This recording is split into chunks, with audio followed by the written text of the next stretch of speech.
bit rent teori itu dicetuskan oleh William Alonso dengan mengadaptasi konsep Fontaine dan kemudian memasukkannya ke dalam konteks kota. Teori Fontaine, Johann Henrich Fontaine pada tahun 1783 sampai 1850 adalah seorang ahli dalam ekonomi pertanian yang berasal dari Jerman dan merupakan orang pertama yang membuat model analisis dasar dari hubungan antara pasar, produksi, dan jarak. Teori Fontaine dikenal dengan teori land-use yang merupakan teori lokasi. Dicetuskan pertama kali di Jerman, di mana pada saat tidak ada industri, jalan raya maupun jalan kereta. Harga sewa suatu lahan akan berbeda-beda nilainya tergantung tata guna lahannya.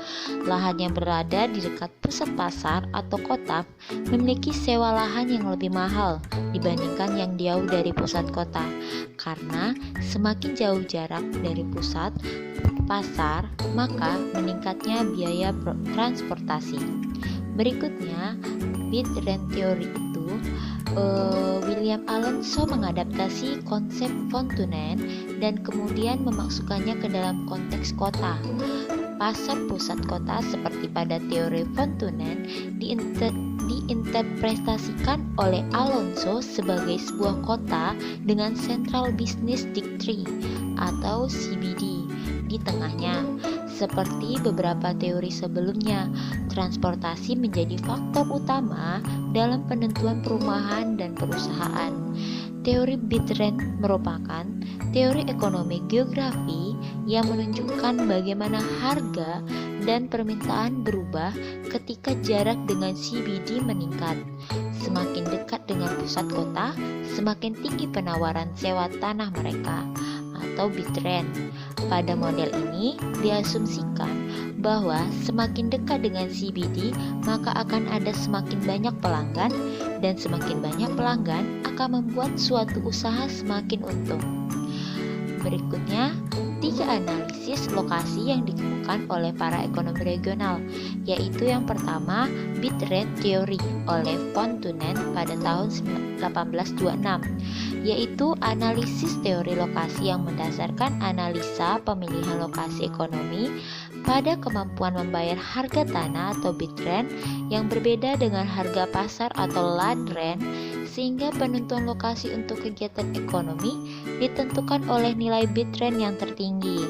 Nah, yang kedua itu Least Cost Theory, yaitu oleh Alfred Weber pada tahun 1929.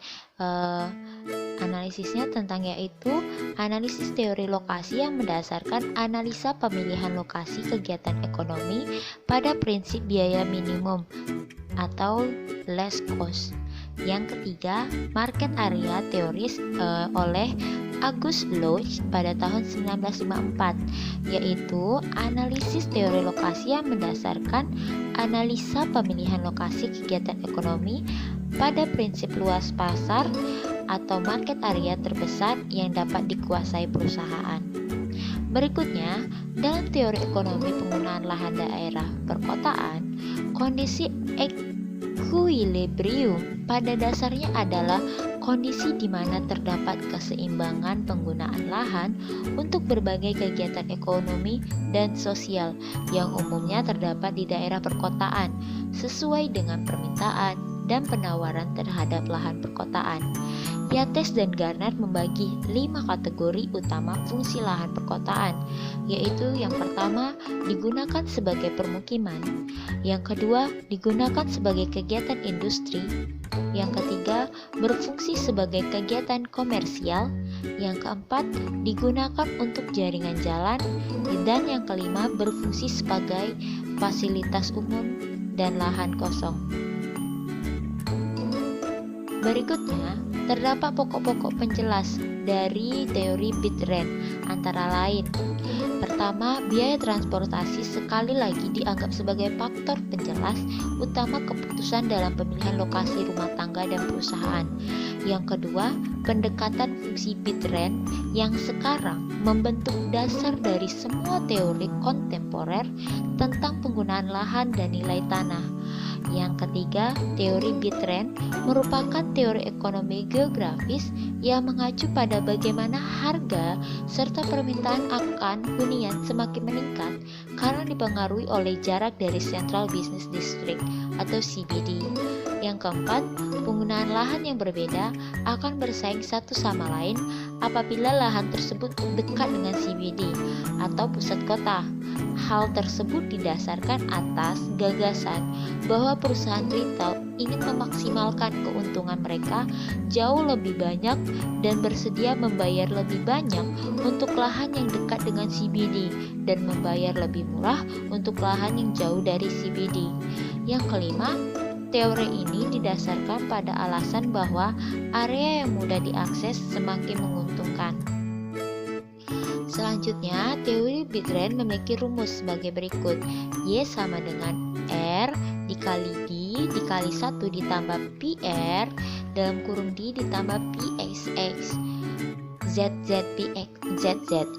yang adalah Y adalah pendapatan rumah tangga, RD adalah sewa per unit tanah pada jarak D dari pusat kota, I1 adalah jumlah tanah, PRD biaya transportasi pada jarak D dari pusat kota, PZ harga semua barang lainnya, Z jumlah semua barang lainnya. Berikutnya, semakin jauh lokasinya dari pusat kota, semakin menurun permintaan akan tanah dan apabila tanah banyak, maka sewa yang ditawarkan orang untuk membayar tanah per meter perseginya menurun mengikuti jaraknya. Nah, di dalam kota, biaya transportasi meningkat langsung mengikuti jarak yang ditempuh dari pusat kota. Namun, sewa yang tergantung dengan keterjangkauan atau accessibility saja berbanding terbalik dengan jarak. Artinya, semakin menjauhi pusat kota, semakin menurun sewa. Sementara penduduk memilih lokasinya di pinggir kota dengan diimbangi oleh biaya transport ke pusat kota bagi golongan ekonomi lemah. Demi penghematan biaya transportasi, mencari tempat tinggal mendekati pusat kota yang merupakan zona perumahan yang sewanya murah. Untuk itu, mereka harus bertumpuk-tumpuk di kawasan yang berpendudukan sangat padat. Berikutnya, perkalian jarak Bitrend dari struktur kota. Alonso menggunakan teori sewa untuk menjelaskan struktur perkotaan. Model Alonso menekankan pada trade-off antara sewa lahan dengan biaya transportasi pada keputusan individu untuk menentukan lokasi kegiatan dalam sebuah kota. Asumsi yang digunakan dalam model Alonso adalah yang pertama itu lahan perkotaan berupa tanah yang datar. Yang kedua, penggunaan lahan residensial merupakan fokus di perkotaan. Ketiga, sebuah kegiatan produksi dan distribusi berlokasi di satu lokasi, yaitu CBD. Keempat, biaya pembangunan dan pemeliharaan rumah diangkat sama di seluruh wilayah kota.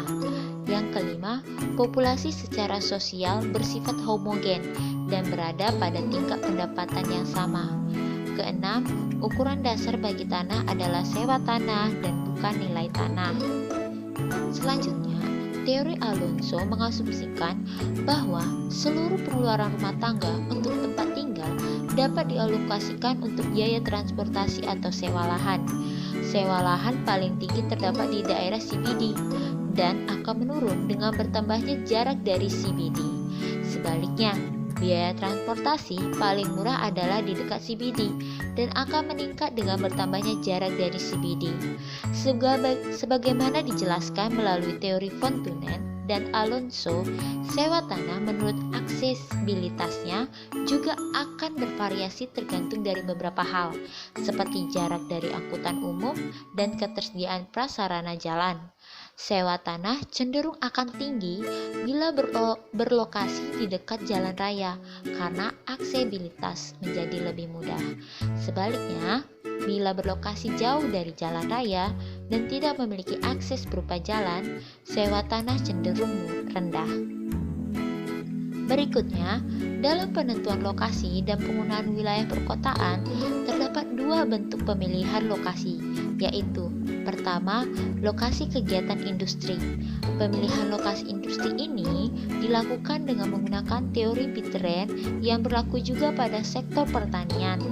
Yang kedua, lokasi perumahan. Untuk pemilihan lokasi perumahan, pada umumnya menggunakan model pasar lahan dari Alonso Mood yang kemudian diakui sebagai standar teori penggunaan lahan wilayah perkotaan. Selanjutnya, hasil dari model ini yang paling sempurna dijelaskan oleh model kota konsentrik milik Burgess. Pada model Pitrend umumnya diasumsikan terdapat tiga agen utama, yaitu retail, industri, dan perumahan. Agrikultur juga dimasukkan, namun umumnya tidak dibahas dengan detail karena umumnya Pitrend dari agrikultur jauh di bawah Pitrend tiga agen utama tadi.